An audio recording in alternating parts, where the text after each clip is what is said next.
जात पात का करो विदाई, हम सब हिंदू भाई भाई। जात पात का करो विदाई, हम सब हिंदू भाई भाई। जात पात का करो विदाई, हम सब हिंदू भाई भाई। जात पात का करो विदाई, हम सब हिंदू भाई भाई। जात पात की करो विदाई, हम सब हिंदू भाई भाई। जात पात की करो विदाई। हम सब हिंदू भाई भाई। गुरुजी, हाँ, अंधेरा हो रहा है, लग रहा है कहीं रुकना पड़ेगा। अरे चलते रहो, कहीं कोई भी पेड़ दिखेगा रुक जाना, वहीं पे रात को सरे ले लेंगे हम सभी। चलते रहो चलते रहो।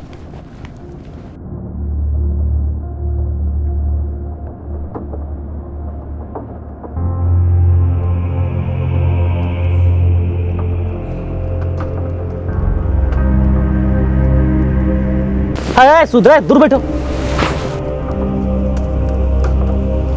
अच्छा एक बात बताओ, पंडित जी ने खीर बनाने के लिए हमको क्यों नहीं बोले हैं? क्योंकि तुम शूद्र हो। शूद्र हो मतलब? अबे घोचू, तुम्हारा काम सिर्फ सेवा करना है। ये सब क्या बोल रहे हो? देखो, वर्ण व्यवस्था के हिसाब से 4 वर्ण है, ब्राह्मण, क्षत्रिय, वैश्य और शूद्र। ब्राह्मण सबसे ऊपर, क्षत्रिय उससे नीचे, इनसे नीचे वैश्य और सबसे नीचे शूद्र। ऐसा क्यों?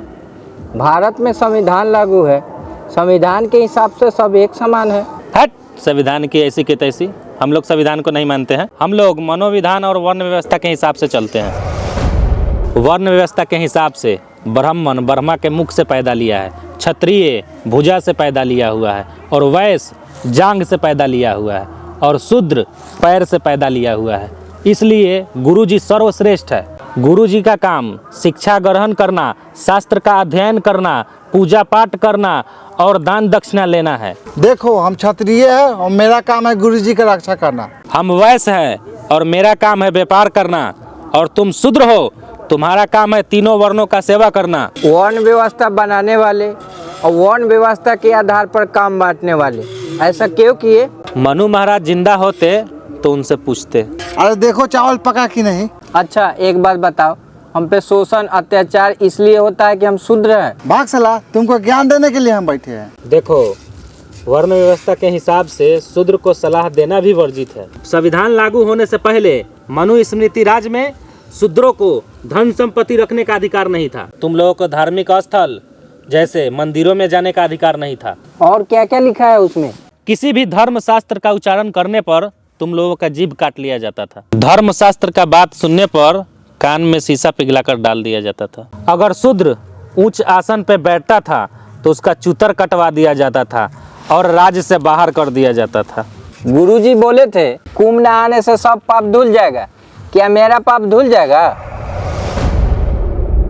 हम शूद्र है इसलिए हम पे इतना अत्याचार होता है, हम कुंभ नहा लेंगे तो आप लोगों के साथ मिल के रह सकते हैं। भाग साला, इसलिए शूद्र को ज्ञान नहीं देना चाहिए। थोड़ा सा ज्ञान क्या दे दिए, सर पे चढ़ने लगा। गंगा नहाओ या महाकुंभ नहाओ, तुम शूद्र हो और शूद्र ही रहोगे। कुंभ नहाकर तुम शूद्र से ऊपर उठ जाओगे तो हमारी सेवा कौन करेगा? अरे साला, मेरा जूता कौन बनाएगा रे? मरे हुए जानवरों का खाल कौन निकालेगा? खीर पक गया, गुरुजी को उठाओ। जाओ गुरुजी को उठाओ। ठीक है गुरुजी, उठिए, खीर पक गया है। साला, ये तो खीर काफी टेस्टी बना है। अगर ये सबके साथ खाएंगे तो खाने को कम मिलेगा।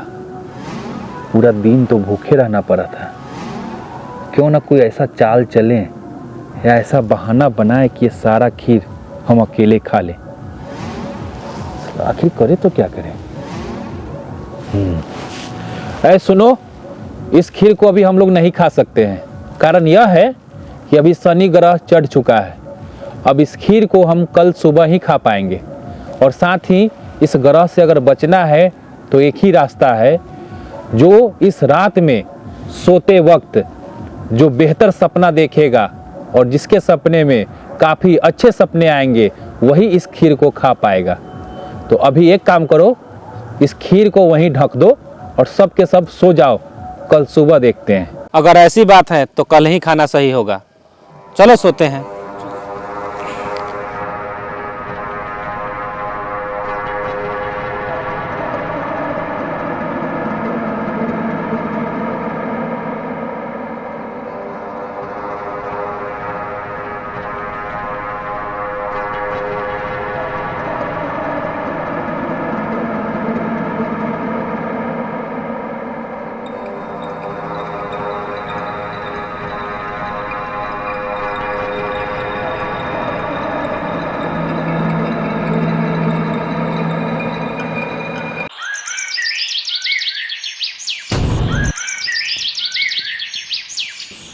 अरे उठो सब, सुबह हो गया, कुंभ के लिए भी जाना है।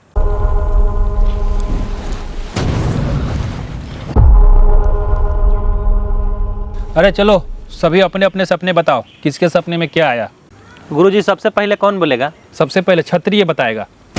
मैं तो सपनों में बैकुंठ के सर पे था, वहाँ हमें भगवान विष्णु मिले। उन्होंने कहा कि तुम बहुत अच्छे आदमी हो, इसी तरह बिना पाप किए तुम काम करते रहो और इस खीर पर तुम्हारा अधिकार है। वाह गजब। गुरुजी अब हम बताएं? हाँ बताओ। मैं सपने में कैलाश पर्वत पे था, वहाँ हम भगवान शिव के चरणों में थे। भगवान शिव हमें धरती के सबसे अच्छे पुत्र माने हैं। उन्होंने हमें कहा कि खीर पर सिर्फ तुम्हारा अधिकार है। वाह गजब। गुरुजी आप बताइए। हम तो स्वर्ग लोक पे थे, वहाँ तो हमें भगवान राम, ब्रह्मा, विष्णु, महेश और साथ ही 33 कोटि देवी देवताएं मिले। उन्होंने कहा कि इस धरती पे सबसे श्रेष्ठ पुरुष है, और ये भी कहा कि अगले 7 जन्म में हमारा जन्म जो होगा वो श्रेष्ठ पुरुष में होने वाला है, और साथ में ये भी कहा कि इस खीर पर सिर्फ तुम्हारा अधिकार है। धत तेरी के साला, सारा खीर हाथ से निकल गया।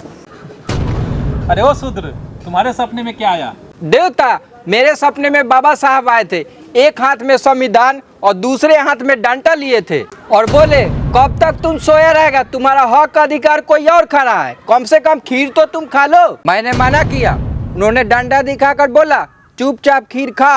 वे बहुत गुस्से में थे, बोले तुम्हें शिक्षा ग्रहण करने का अधिकार नहीं था, तुम्हें धन अर्जित करने का अधिकार नहीं था, तुम्हें चौकी कुर्सी पर बैठने का अधिकार नहीं था। आरक्षण देकर थोड़ा हालत बेहतर करने की कोशिश क्या की, तुम लोग धर्म आस्था में फंसकर अपनी गाड़ी कमाई को लुटा दिए। उन्होंने बोला अरे मूर्ख, अधिकार नहीं चाहिए, कम से कम खीर तो खा ले। इस डर से रात में मैंने सारा खीर खा लिया।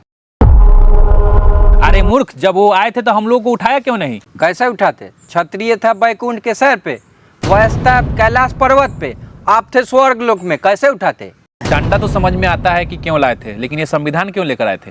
ये जो तुम खीर खा रहे हो, कल सुबह होगा, ये लोग मारेंगे, यही संविधान तुमको बचाएगा।